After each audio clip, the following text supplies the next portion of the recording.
Welcome to BackPackTrack, the solo travel podcast for people who think one backpack is a lifestyle. Last Christmas, I gave you my heart.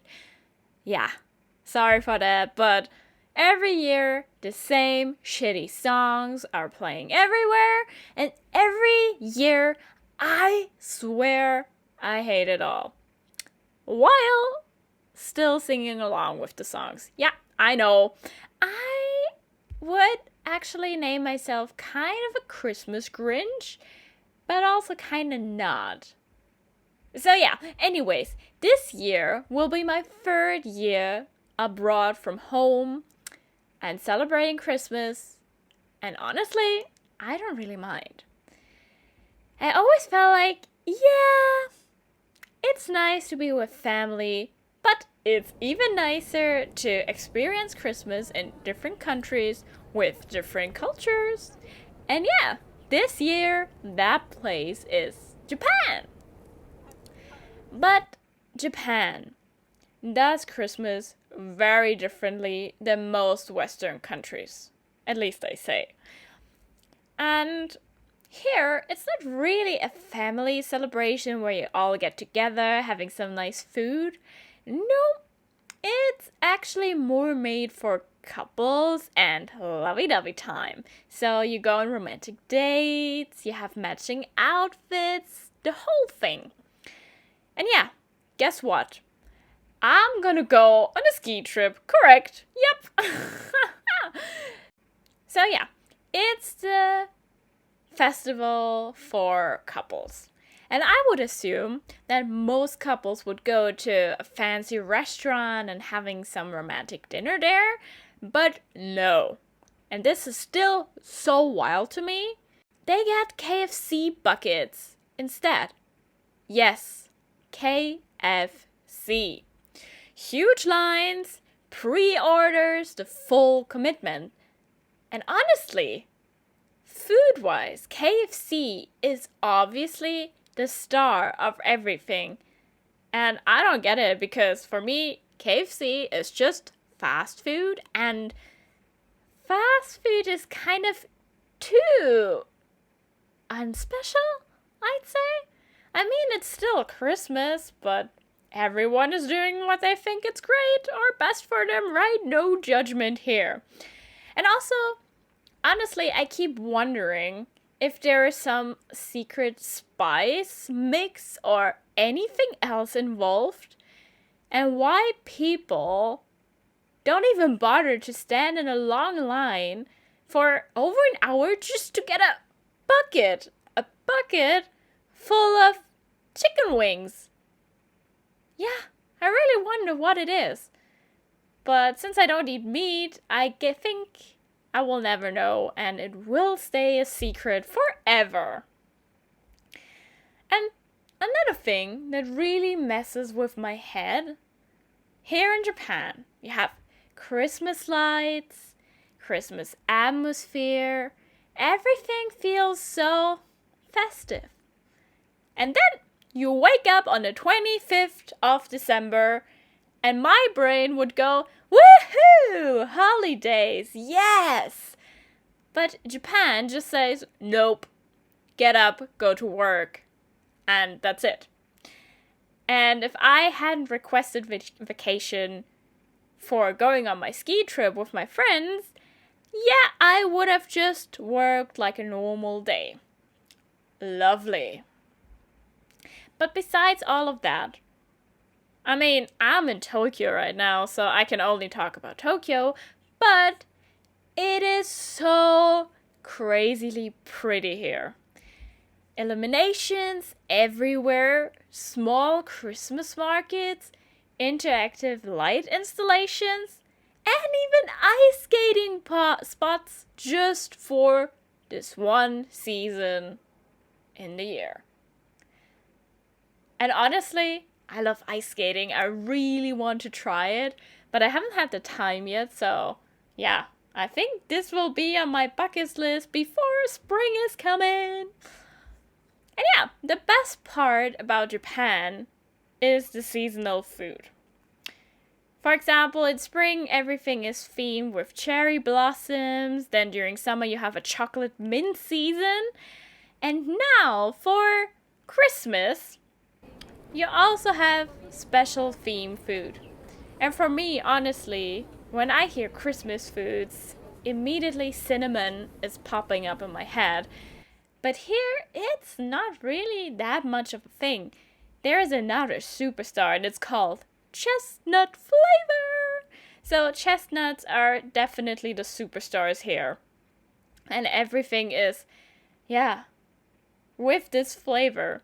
I think it's edible, but it's not my favorite thing. Anyways, another thing, and this is what I really, really like, is that Christmas cakes are really popular here in Japan. And if you haven't been to Japan, cakes in general are a big deal because almost every kitchen does not have an oven like you have it in Western kitchens, so it's kind of hard to make it yourself. And people really celebrate it insanely when they go out for having cake. It's funny to me. But anyway, so Christmas cakes are really popular, and the most popular one is actually just easy sponge cake with loads of whipped cream and strawberries.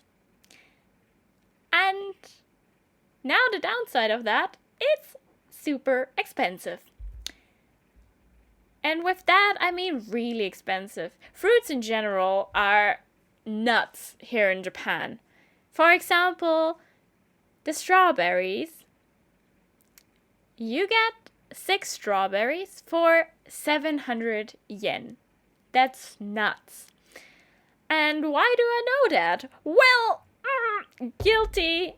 I just made a few days ago a typical Christmas cake by myself with strawberries, with sponge cake, and yep, I think this was a very expensive cake I made. Anyways, you can also even enjoy traditional mulled wine, or as it's called in Germany, Glühwein, because Christmas markets are a big thing here too, which honestly makes me a little bit nostalgic. So, I went to a bunch of Christmas markets, I sipped some mulled wine, and I actually questioned if there was even alcohol in it, because I couldn't feel it. But my friends were like, yeah, it tastes a little bit like vinegar, and yeah, there is definitely alcohol in it. So, yeah, probably I'm just used to stronger stuff. I don't know. And a funny detail here on the Christmas markets is actually that the most popular drink is not the mulled wine. No, it's coffee. It's so funny to me. Almost every stall had it, and I mean, I'd say Germany is also a country which is very much coffee addicted, but not on Christmas markets. But for me, it felt just, yeah, why not? Why not? And also, they really tried to be as close to Germany as possible. And they did some pretty good jobs. Honestly, like the decorations were sometimes even better than the original ones. But when it came to the traditional food, yeah. Once I saw that they dunked my beloved pretzels. I really love pretzels so much. They're soft inside, crunchy on the outside. It's really good. And I really believe that you only get really good pretzels, yeah, within Germany, maybe Austria, maybe Switzerland. I don't know. But yeah, for the real deal, you should go to Germany. Anyways, so they dunked my beloved pretzel in chocolate. And then it was over for me. I felt like, yeah, I don't want to try this. I'm fine with my mulled wine. That's it. So overall, I really do enjoy Christmas here. And when I think back to home, yeah, Christmas makes me feel a little bit like a little bit like a Grinch, because back at home I have these days, like the 24th, the 25th, and the 26th. And it's always always full family days. And don't get me wrong, it's of course nice to be with friends, with family, and also with like a lot of relatives. But it's also exhausting. And especially when it's 3 days in a row for the whole day, I sometimes just wished that I was at home and in bed or just did whatever I felt like doing, and yeah, not being forced to be in this Christmassy mood and everything is like so Christmassy, like, oh, no. And that's the thing what I really like about Christmas in Japan. Here are no forced gatherings, no awkward relatives, and the most important thing, there's no pretending that everything is fine and you love everything while you rather be somewhere else or do something else. And here in Japan, it's really like it. If you don't like Christmas, great, good for you. No one cares. No guilt, no expectations. And honestly, this is so refreshing. I love it. And yeah, so Christmas is coming soon. I hope you're already in a Christmassy mood. And if not, just turn on the radio and let one of these endlessly repeating songs do the job. And until that, see you next week and have a good one.